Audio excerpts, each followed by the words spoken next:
Para makaipon, sinasabi natin na kailangan may sacrifice talagang gagawin, 'no? So, ako noong 2008 kaya nakaipon ako, talagang nag-budget ako niyan kahit maliit sinesweldo ko, sinisikap ko na makaipon ako ng 10%. So, dun ko yun kinukuha sa budget ko like kung kailangan kong magtipid sa shampoo, nagtitipid ako sa shampoo kasi mahal din, eh, ang kapal ng buhok ko, eh.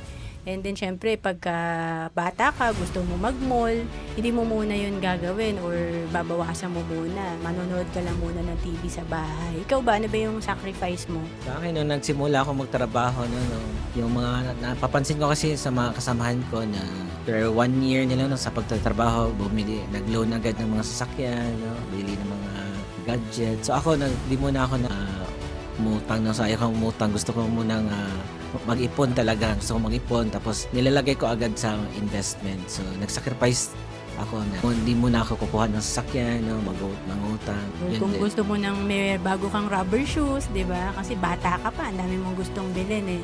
So again, para makaipon tayo, importante yung disiplina and sacrifice muna habang maliit ang kinikita natin. To know more about savings and investment, message mo lang ako sa FB, Roanne Celis Capital.